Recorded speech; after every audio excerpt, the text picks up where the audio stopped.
Do you think it's even valuable to go down that road of like, understanding perhaps the origins of art in some way through the lens of sexual selection? Like, do you think that's a dead end?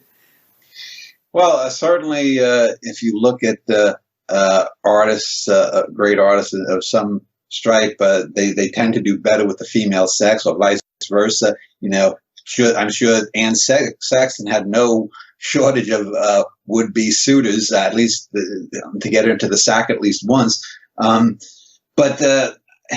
in the sense that I don't think there was high enough art. I don't think there was enough artists 1,000, 2,000, 5,000 years ago that people were going to be drawn to them. I mean, I was just thinking a few weeks ago about the only thing that could explain, for example, the epicanthic folds in East Asians and why they predominate, even though epicanthi exist in other ethnic groups, is that there had to have been some chieftains many years ago, many thousands of years ago, that when they got into Eastern Asia, it became maybe an arms race with, well, I've got a woman with slightly slanty eyes, and the next chieftain, a few miles away said, well, I've got concubines that have even slanty eyes, and it became a sexual arms race. I don't think you could have a similar thing artistically because that would require that the person making the sexual selection of this person with the artistic notion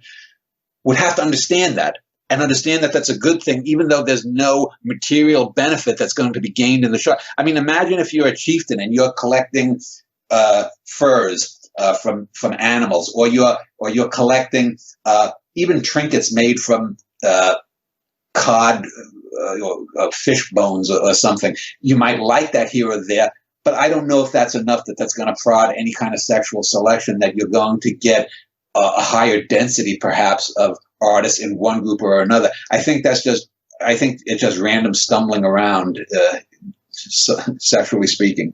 Yeah, I think the randomness has to be a major part of it. Although, in a more limited sense, like, first of all, I can't imagine there being any real sexual selection when it comes to things like selecting for great art and great artists, right? Like that is just so beyond the conception of most people that it just can't logically figure into this. But I can imagine in a limited sense, like if you live in a society and you're an artisan and you're producing like tools, or you're producing even like statuettes of some sort. That might provide you some status, so there might be some sexual selection, involved with like feminine status seeking, that kind of thing. But let me just if we go just scientifically, you probably know these two people I'm going to mention. They were married. A guy named Robert Jarvik, who did the first heart transplant, or not the first. He had the first, I think, heart valve. He invented the heart valve. Very smart guy, very heart surgeon. And he married a woman called Marilyn Vos Savant, who at the time in the 80s and 90s had a column very similar to Dear Abby or Ann Landers, and she was billed as having the world's highest IQ, something like 206 or something. So two exceedingly intelligent people. I think they only got married in their 40s, so they didn't reproduce. But let's imagine they reproduced.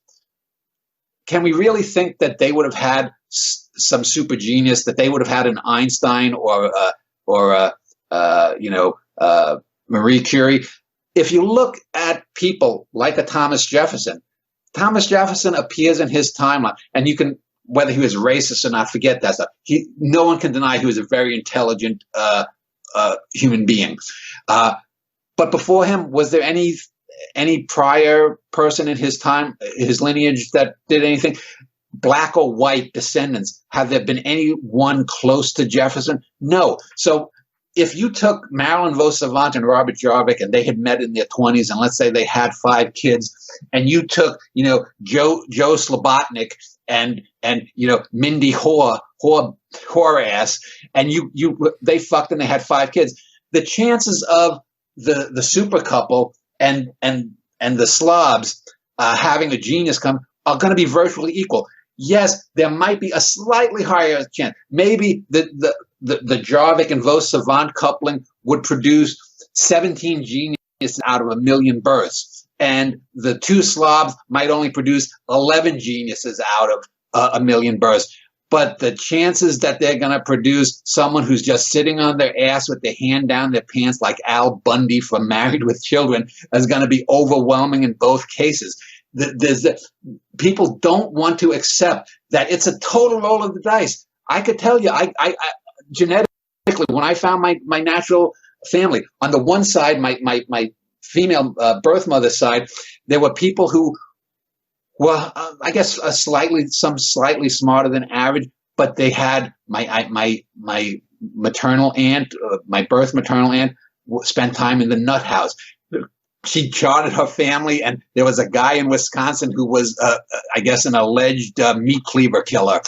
On the other side of the family, I had inbreeding. I mean, there's no way. I'm not saying it to be proud or to be gruff, but there were people who had some severe mental problems, genetic problems. They were fat, out of shape. It was just a genetic mess, and out of that, I came. So total roll of the dice, crap wise, or crap. You know, people. I don't think people fundamentally understand it. As I said, you could have Albert Einstein fucking Marie Curie's brains out. He's probably going to end up with a Searle, you know, his real daughter that he put away in an institution, who was all fucked up. There's just it's a crapshoot. Yeah, I agree. When it comes to things like, you know, producing a super genius or whatever, or even like a more limited sense of like a highly intelligent person, you can't just like think you're going to engage in this kind of like weird, you know, eugenics experiment and come out on top. Like that doesn't work.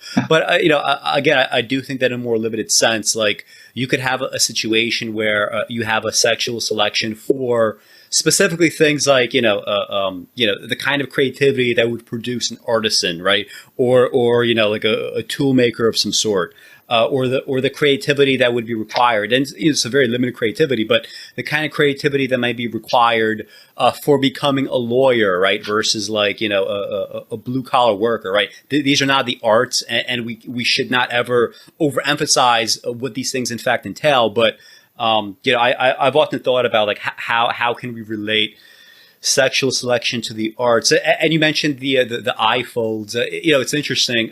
The idea behind that used to always be like, you know, like it's because you have you know, people in the Gobi Desert or whatever, and you know, the eye folds are meant to protect them against the glare of the sun. And we know now that couldn't have been the case, right? You can't have that kind of environmental pressure to make that happen. You need some sort of a sexual selection explanation for something like that. Yeah, I mean, there's really only natural selection, which involves life and death, sexual selection, which involves reproduction, and then artificial selection, where we're making, you know, 500 dog breeds or 200 cat breeds, or we're changing heavy-duty oxen into more malleable cows. That's the only three kinds that we know of on this planet, as far as I know of.